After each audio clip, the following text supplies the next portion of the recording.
오늘 말씀의 제목을 평화의 왕 예수 그리스도라고 정했습니다. 자, 오늘은 평화의 왕 예수 그리스도, 다음 주는 고난받는 예수 그리스도, 그 다음 주는 부활하신 예수 그리스도에 대한 말씀이 선포되어질 것입니다. 평화의 왕 예수 그리스도는 어떻게 우리에게 다가오시는가, 이것을 오늘 저희와 함께 나누는 것입니다. 자, 제가 질문 하나 하겠습니다. 정죄와 징계의 차이를 혹시 아시는지? 우리 지난주에 청년들 제가 1년 때 함께 나눈 말씀입니다. 정죄, 징계.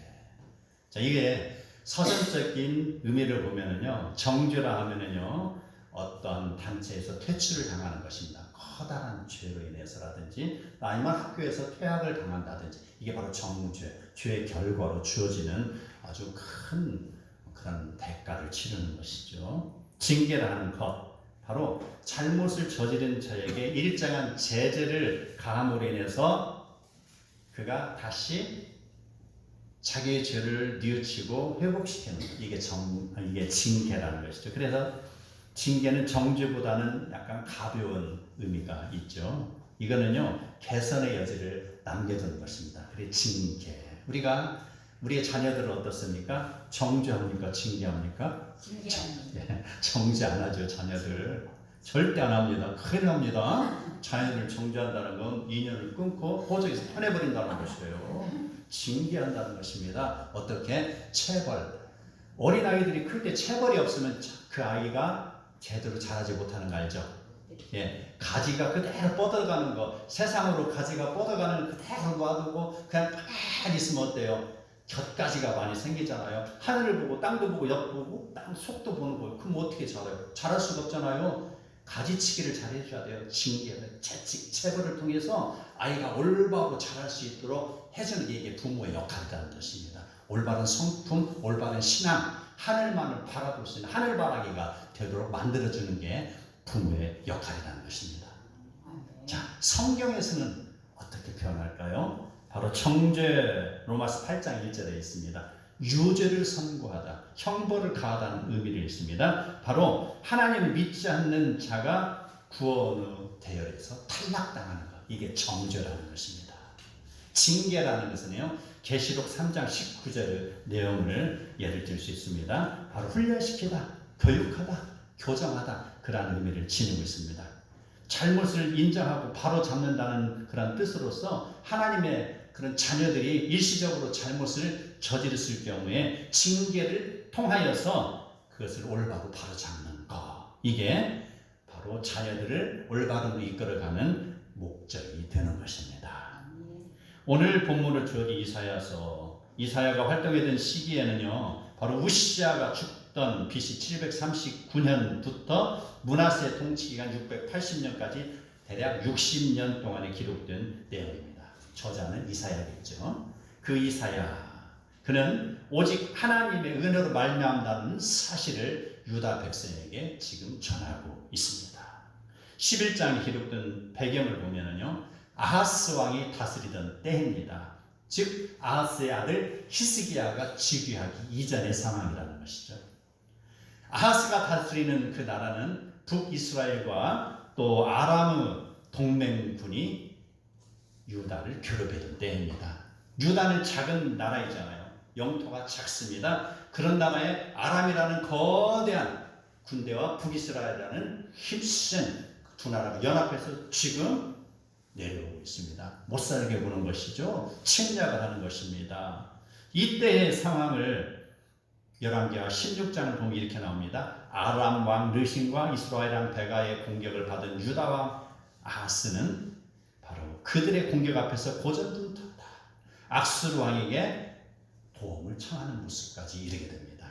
북이스라엘과 아람 군대가 무서워서 이제 다른 바로 아수르 군대에게 도움을 청하는 것. 그러면 결과가 어떻게 될까요? 자, 아수르 군대에게 도움을 청했더니 어떻습니까? 아수르 왕이 그 예루살렘 성전에 있는 은, 금 모두 탈취해 갑니다. 나에게 바쳐라 라고 하니까 아하스는 꼼짝없이 하나님의 성전에 있는 것을 탈탈 털어서 아수르 왕에게 바칩니다. 그뿐 아닙니다. 여호와의 제단에 나의 우상을 세워라라는 아수르 왕의 명령을 듣고서요, 바로 여호와의 제단에 우상의 신전으로 만들었어요. 우상의 형상을 갖다 여호와의 제단에 집어넣고 그곳을 경배하라 이렇게 해서 얼마나 잘못을 저질렀냐 이 말입니다. 이러한 모습들은요, 이스라엘 여러 왕조에 걸쳐서 무너졌던 신앙의 모습과도 일치하고 있습니다. 그래서 1장 2절에 보면은요, 하늘이여 들으라, 땅이여 귀를 기울이라, 내가 자식을 양육하였거늘 그들이 나를 거역하였도다. 소는 그 임자를 알고 나귀는 그 주인의 구유를 알건만은 이스라엘은 알지 못하고 나의 백성은 깨닫지 못하는도다. 그럼에도 불구하고 하나님께서는 백성을 완전히 멸망하지 않았습니다. 멸망시키지 않았습니다. 그리고 징계를 통해서 돌아오게 하신다는 것이죠. 정죄하지 아니하고 징계를 통하여서 회복시킨다는 말씀입니다. 6장 13절에 이렇게 쓰였습니다. 밤나무와 상수리 나무가 배임을 당하여도 그 그루터기는 남아있는 것 같이 거룩한 씨를 남겨놓으신다 하였으니, 바로 유다에 대한 징계는 바로 아수르의 침략입니다. 배임을 다 당한다는 것이죠. 그래도 바로 그루터기는 남겨놓는다. 거룩한 씨, 바로 유다 백성에게 희망의 불씨를 남겨놓는 것입니다. 이러한 희망의 불씨, 거룩한 씨는요, 신약성경 요한복음을 보면 칼빈은 니고데모를 통해서 거룩한 씨라고 했습니다. 하늘 향하는 불씨라고 했어요. 그의 잠잠한 모습을 통하여서 바로 대대적인 신앙의 개혁이 일어난다. 잠들어 있는 그 유다의 저자장 바리새인 잘못한 그 사람들에게 당당 외쳤잖아요. 거룩한 불씨가 니고데모에게 일어났죠. 바로 우리는 니고데모에 대한 다른 그런 연구가 필요합니다. 그 니고데모는요, 예수님이 죽으실 때에 바로 그 죽음을 수습한 자입니다. 자, 거룩한 씨, 희망의 불씨는 남겨놓았다고 그랬습니다. 그래서 7장 14절에 이렇게 연결이 됩니다. 그러므로 주께서 친히 징조를 너희에게 주실 것이라. 보라, 처녀가 잉태하여 아들을 낳을 것이요 그 이름을 임마누엘이라 하리라. 임마누엘, 바로 하나님이 우리와 함께 하시다는 것입니다. 처녀가 잉태하여 낳은 아들이 과연 누구일까요? 성경은 가끔 우리에게 중의적인 표현으로 말씀하고 계십니다. 그 아들이라는 것, 당시에 한정된 역사적인 배경을 보면은요, 아하스의 집권 시기입니다. 아하스의 집권 시기에 바로 아들을 주실 것이다. 누구? 히스기야 왕이잖아요. 바로 이 말씀이, 이 메시지가 쓰여진 지 대략 한 12년 정도 후에 히스기야 왕이 드디어 이를 벌리는 것이잖아요. 오직 히스기야 왕은 하나님의 말씀을 붙들고 살아가는 사람입니다. 히스기야 왕은요, 바로 비신앙적인 요소를 자기 나라에서 다 제거한 왕입니다. 다윗, 히스기야 대단한 인물이잖아요. 하나님의 뜻에 맞춰가는 사람입니다. 역대 왕이 가끔 하나님의 뜻으로 살기는 다짐했지만 그 한 가지 부족한 것이 있었으니 산당은 제거하지 않았잖아요. 그런 산당은 바로 히스기야가 제거했잖아요. 또 모세 때 만들어졌던 놋뱀을 그대로 유지하고 마치 무슨 마술적인 능력이 있는 것처럼 숭배하고 있을 때 히스기야 왕은 놋뱀을 부수라 이렇게 명령했잖아요. 바로 이러한 대대적인 종교 개혁을 이룬 왕, 그는 바로 하나님의 인도하심을 받는 거룩한 불씨인 것입니다. 그러한 소극적인 그 역사적인 한정에서의 히스기야인데, 이제는 우리가 성경을 넓게 열어서 봐야 됩니다. 광의적인 표현으로 과연 그게 누구일까? 그 아들이 누구일까? 이건 바로 예수 그리스도라는 것이죠. 처녀가 잉태하여 아들을 낳을 것이요 그 이름을 임마누엘이라 하였으니, 이는 인류 구원을 위하여 이 땅에 오신 예수 그리스도를 말씀하는 것입니다. 바로 아하스 시대의 백성에게 주어진 메시지요. 그 메시지는요, 지금 시대를 살아가는 모든 인류에게 주시는 메시지인 것을 믿으시기 바랍니다. 이러한 내용을 배경으로 삼아서 하나님께서 주시는 메시지를 우리는 읽어내야 되는 것입니다. 11장 1절에 보면은요, 이새의 줄기에서 한 싹이 나며 그 뿌리에서 한 가지가 나서 결실할 것이요 라고 했습니다. 왜 갑자기 이새가 나올까요? 다윗이 아니고 왜 이새가 나오냐 이 말입니다. 다윗을 등장시키지 않냐고 이새를 등장시킨 이유는 바로 메시아의 탄생의 신분을 지금 암시하고 있습니다. 이새라는 인물은 다윗의 아버지입니다. 그는 베들레헴에서 살았습니다. 매우 비천한 신분이었습니다. 베들레헴은 유다의 많은 성 중에서 가장 작은 고을입니다. 메시아는 무너진 다윗 가문에서 미천하고 보잘것없는 신분으로 오실 것이기 때문입니다. 자, 이제 줄기에 대해서 해석해 봅니다. 줄기에서 한 싹이 나며 라고 했습니다. 줄기라는 것은요, 배임당한 나무의 그루터기를 표현한 단어입니다. 그루터기를 이야기하고 있어요. 줄기. 바로 BC 609년에 바벨론에 의해서 이스라엘과 아수르가 무너지는 상황을 나타내고 있습니다. 무성하던 이스라엘을 바로 이 나라에 의해서 뱀을 당하고 그루터기만 남아 있습니다. 큰 나무죠. 무성하던 나무가 다 뱀을 당했다는 거예요. 다 뱀을 당해서 어때요? 나무들은 다 목공소로 가겠죠. 그리고 다 어디 땔감으로 팔려나가겠죠. 그리고 뭐가 남았어요? 지금 바로 이 밑둥아리만 남아서 그루터기만 남아서 아무런 희망이 없어요. 아무런 무슨 어떤 기대할 뭐가 조차 없는 거예요. 거기에서 뭐가 나와야 과실도 맺고 그렇잖아요. 아무런 희망이 없는 세상이라는 것이죠. 그러한 그루터기에서 작고 연약한 줄기가 나올 것이라는 사실입니다. 작고 연약한 줄기입니다. 이게 이사야 53장 2절에 나옵니다. 그는 주 앞에서 자라나기를 연한 순 같다 이렇게 표현되어 있습니다. 그 그루터기에서 아무런 희망도 없는 그 그루터기에서 자라나는 연한 순이다. 얼마나 약합니까? 곤충이 와서 갉아먹을 수도 있잖아요. 그 바람이 불으면은 연약한 순이 넘어질 수 있잖아요. 꺾일 수 있잖아요. 그런 연약한 순이 태어날 것이다라는 것입니다. 자, 그 연약한 순은 어디에 기록되어 있을까요? 바로 마태복음 1장에 기록되어 있어요.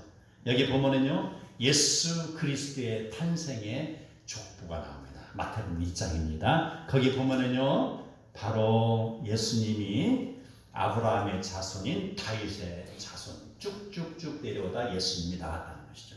바로 그 줄기에서 나왔다는 것이죠. 바로 나에게서 나의 아들이 나오고 나의 아들에게서 나의 손자가 나오고 손자에게서 증손자가 나온다는 그 이야기를 하고 있습니다.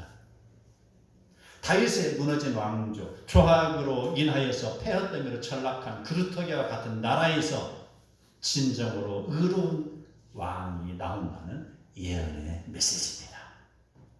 아수르가 자랑하는 무성한 살림과는 대조되는 어리고 연약한 순, 연약한 가지이지만 그 연약한 순은 모든 대적을 이길 것입니다. 연약한 순, 바로 그는 예수 그리스도입니다. 연약한 그 가지는 세상을 다스리는 왕이십니다. 예레미야 23장 5절에 내가 다윗에게 한 의로운 가지를 일으킬 것이라. 그가 왕이 되어 지혜롭게 다스리며 세상에서 정의와 공의를 행할 것이다. 이러한 다스림, 정의와 공의를 행하는 이러한 예수 그리스도의 연한 싹에서 비롯된 그 권능이 오늘 교회와 성도 여러분에게 임하는 복이 되기를 축원합니다. 아멘. 그 뿌리에서 한 가지가 나서 결실할 것입니다. 자, 이새, 그 다음에 줄기 했습니다. 이번에는 뿌리입니다. 과연 뿌리가 무엇일까요? 줄기라고 했으면 끝날 것인데 왜 구태여서 이사야 선지자는 뿌리라고 표현했을까요? 뿌리라는 것은 조상을 이야기합니다. 당신의 뿌리가 누구요? 이 말은 당신의 조상이 누구요? 그렇잖아요. 바로 그 이야기예요. 누가복음 3장을 보면은 바로 예수님의 족보가 다시 나타납니다. 거기에 똑같은 것이 있는데 이제는 역순으로 올라갑니다. 그래서 예수의 위는 짠짠 쫙 올라가면은 그 위에 다윗이 있습니다. 그리고 다윗 위에 이새가 있습니다. 그래서 쭉 올라가면요, 이새 위에는 쭉쭉쭉 올라가서 아브라함이 나옵니다. 그리고요, 아브라함에서 쭉 올라가면 에노스가 나옵니다. 그리고 셋이 나옵니다. 아담이 나옵니다. 그리고 그 위는 하나님이시다. 바로 그 말입니다. 하나님이 아담을 만드셨잖아요. 바로 하나님이시다는 거예요. 여기에서 나오는 하나님은 바로 창세기 1장 1절에서 나오는 엘로힘, 하나님을 말씀하는 것입니다. 일체의 하나님이죠. 복수로 쓰였잖아요. 복수. 그래서 하나님, 엘로힘 하나님, 삼위일체에서 일체 하나님입니다. 그래서 일체의 하나님은 다시 세 육격으로 구분되잖아요. 그래서 성부 하나님은 이를 계획하시고, 성자 하나님은 이를 실행하시고, 성령의 하나님은 이를 도우시는 하나님이시다. 그 내용이죠. 이러한 성부 하나님의 계획을 실행하시기 위해서 예수 그리스도께서 바로 인간의 몸을 입고 이 땅에 오신 것입니다. 그리고 그 오신 것을 이새의 뿌리에서 왔다, 이렇게 이야기하는 것이죠. 이해하시겠죠? 뿌리라는 거. 그래서 뿌리의 근거는 하나님으로부터 왔다. 예수님 자체가 하나님이십니다. 하나님이신 예수님이 바로 창조물이고 피조물인 인간의 모습으로 오셨다는 거예요. 왜? 죄에 빠진 인류를 구원하시기 위함이죠. 그래서 그 예수 그리스도는 바로 인류를 구할 자요, 바로 그 일을 감당하기 위해서 성령의 도움을 받는 것입니다.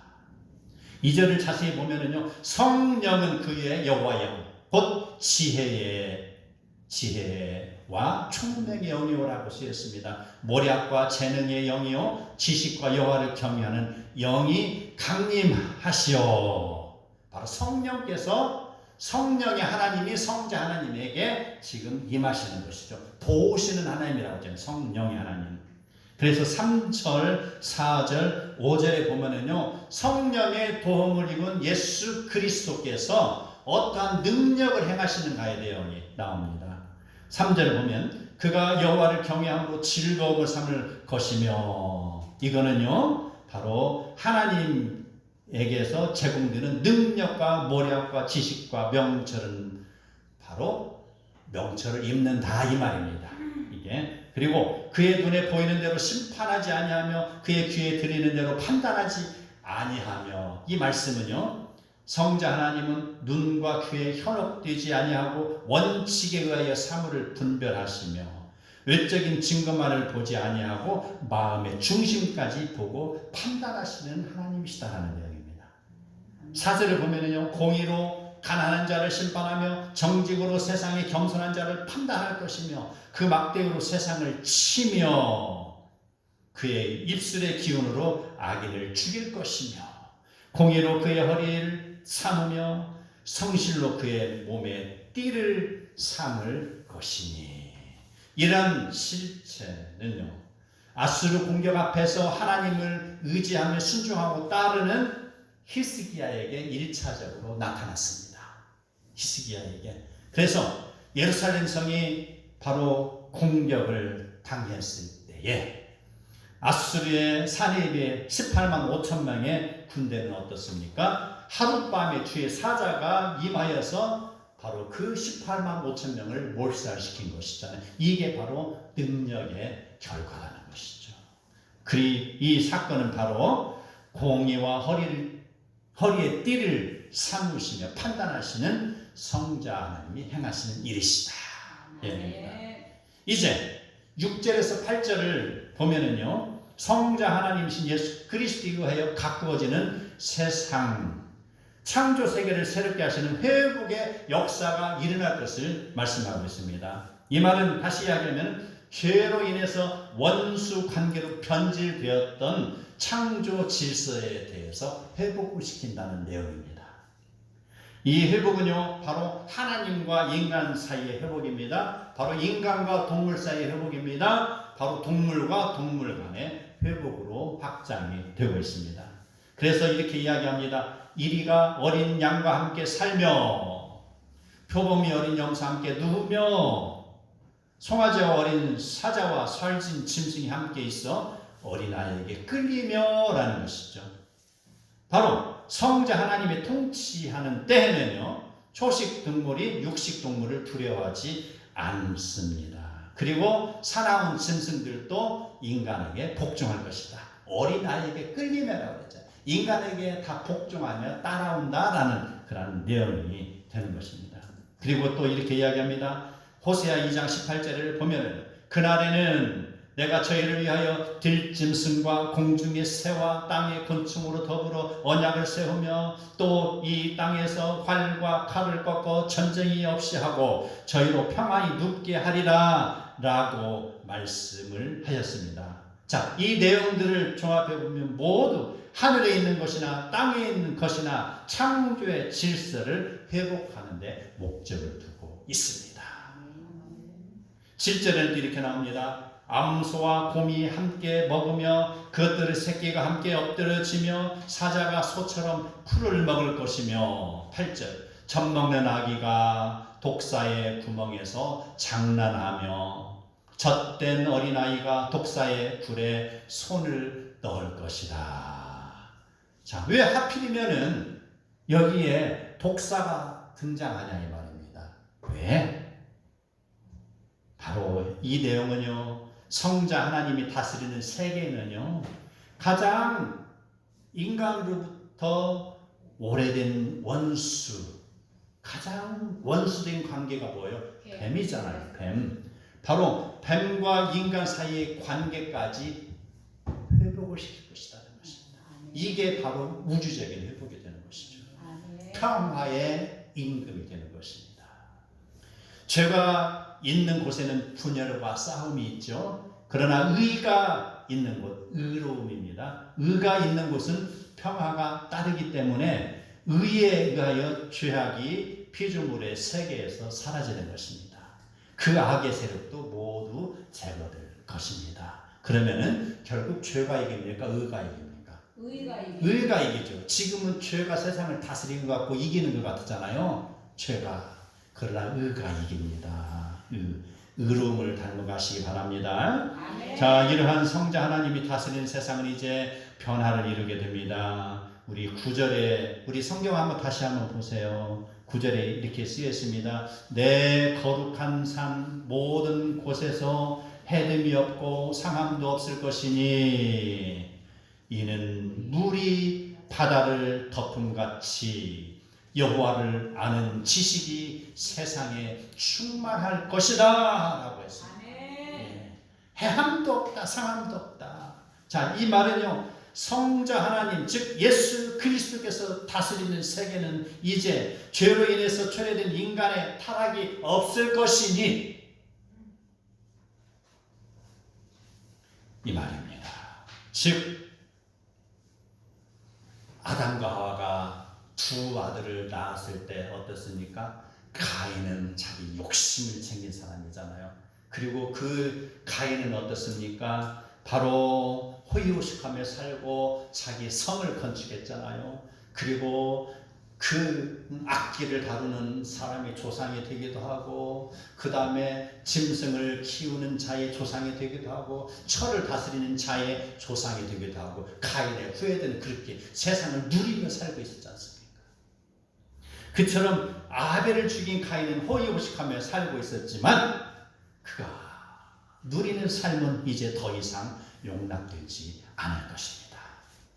이러한 내용은 우리 인생의 신앙생활하는 성도의 판단의 기준이 되는 것입니다. 바로 성자 하나님 심판대 앞에 쓸 때에는 이 말이죠. 누구나 다 맨몸으로 다가선다는 것입니다. 그 앞에 가지고 갈 것 아무것도 없습니다. 거대한 그런 자기의 무슨 공장도 가져갈 수 없습니다. 그 자기 집에 꽁꽁 숨겨놓은 금괴도 가져갈 수 없습니다. 그 어찌요? 주식 어마어마하게 많은 주식도 가지고 갈 수 있음 없음 다 없잖아요. 아무것도 소용이 없어요. 그날에는 가지고 가는 것 딱 한 가지 있어요. 바로 믿음의 흔적이라는 것입니다. 믿음. 그래서 우리가 믿음이 중요하다는 것이에요. 바로 아벨은 실패한 인생 같으죠. 그러나 그는 믿음의 흔적이 있는 사람이잖아요. 스데반도 실패한 인생으로 보이죠? 돌에 맞아 죽었잖아요. 오래 살지도 못하고 잠깐 반짝하다 죽었잖아요. 스데반의 그런 실패한 것 같지만 그는 믿음의 사람이었습니다. 아멘. 바울은 어떻습니까? 실패한 사람이라고 사람들은 세상은 그를 손가락질할 것입니다. 그러나 바울도 역시 믿음입니다. 아벨이 흘린 눈물이요, 스데반이 흘린 눈물이요, 바울이 흘린 눈물을 보시기 바랍니다. 믿음을 지키고 실천하느라 흘린 성도가 흘린 눈물의 흔적만 남아있는 것입니다. 이렇게 흘린 성도의 눈물 한 방울 한 방울이 모이는 것이죠. 성도의 인내와 믿음의 길, 이걸 지키기 위해서 내가 무던히도 노력하고 따라갔던 그 모습들, 이게 바로 한 방울씩 한 방울씩 흘러내리고 바로 개울이 되고 강물이 되고 바다로 흘러나간다. 물이 바다를 덮은 같이라는 것이죠. 물이 바다를 덮은 같이, 눈물이 바다를 덮은 같이 바로 여호와를 아는 지식이 세상을 충만하게 하실 것입니다. 그날에는 우주적인 평화가 펼쳐질 것입니다. 말씀을 지키며 살아가는 성도에게 바로 어떤 결과가 주어질까요? 물이 바다를 덮은 같이 이제 그 성도들에게는 요한계시록 21장의 복이 주어지는 것이죠. 새 하늘과 새 땅의 복으로 연결이 되는 것입니다. 아멘. 사랑하는 성도 여러분, 믿음을 지키느라 흘린 눈물이 있습니까? 세상과 타협하지 아니하고 불평과 원망 속에서 인내하며 흘린 눈물이 있습니까? 하나님을 아는 지식이 구원의 길을 열어주십니다. 그의 아들 평화의 왕으로 오신 예수 그리스도를 믿음으로 생명의 길이 열립니다. 그리스도 예수 안에 있는 자에게는 결코 정죄함이 없나니 이는 그리스도 예수 안에 있는 생명의 성령의 법이 죄와 사망의 법에서 우리를 해방하였습니다. 아멘. 아멘.